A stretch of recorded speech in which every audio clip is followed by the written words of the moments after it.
Reader's Theater, Hansel and Gretel. On the third day, chilled and hungry, they came upon a little house that was built out of bread. Its roof was made of pancakes and windows of sugar cane. The children were so happy to see it, they ran up to Hansel to the spongy roof and Gretel to the sparkling panes of the window. And they ate greedily. Hansel was devouring a huge chunk of the roof, and Gretel was pushing out yet another window pane. When they heard a thin voice call out from inside, "Nibble, nibble, nibble, who knows in my house to rubble?" The children were so frightened that they let fall what they had in their hands. Just then, a gnarled old woman came gliding out the door when she caught sight of the hungry children. She wagged her head. She wagged her head and said, "Oh, you poor little things, come along with me. There's plenty to eat inside the house. I'll take good care of you." And she took them both by the hand, led them inside her house, and served them a fine dinner. Then she made up their bed, and the tired children lay down and fell fast asleep.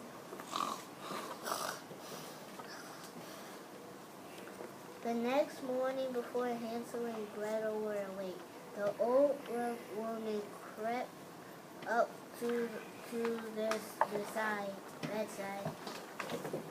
As she watched the two of them sleeping so sweetly, she thought to herself,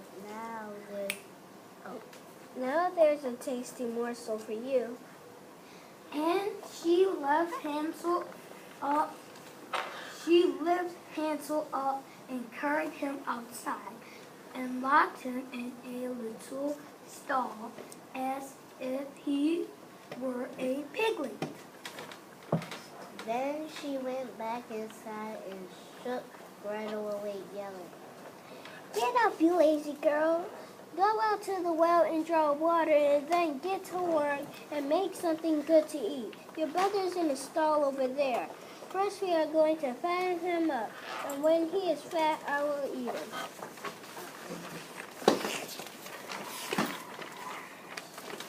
Early in the morning, when Gretel got up to light a fire under the cauldron full of water, the bread was already in the oven, and the old woman called out to Gretel, "Come over here right now. It smells as if the bread will soon be done. My eyes are weak. I want to look and see if the bread is turning a golden brown. If you can't see it far enough, then get on this board and I'll push you in. There's plenty of room in the oven. Once you're inside, you can take a look."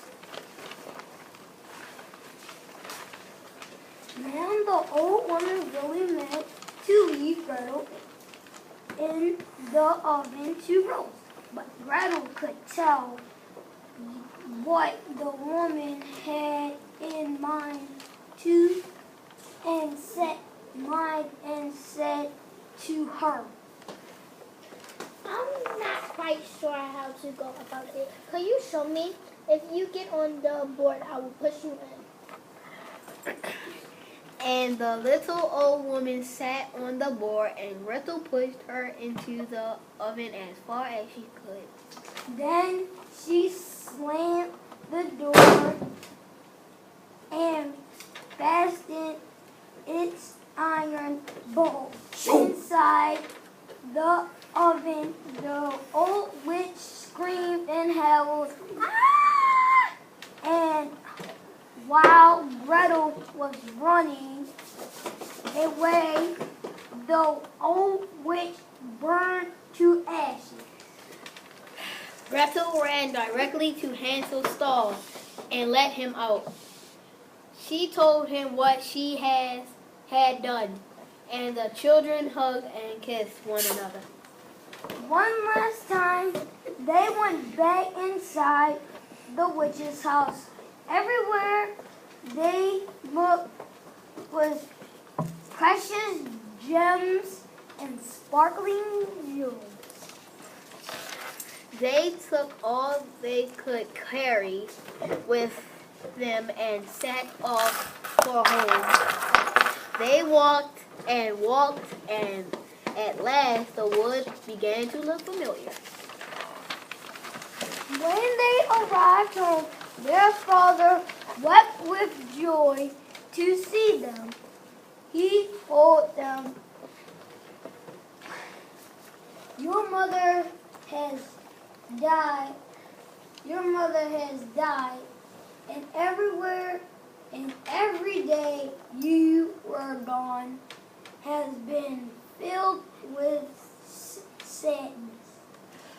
Now the children emptied their pockets of the glittering jewels, and the father and his children lived happily and prospered to the end of their days.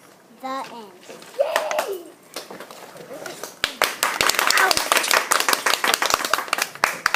The following characters were played by Hansel,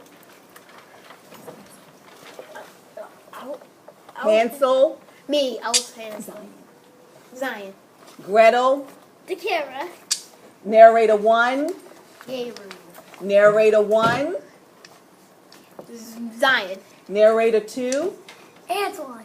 the old witch, Ariana. and our sound effects, Kayla. Kayla. You Thank- forgot the father too. And the father. Antoine. Can we hear it?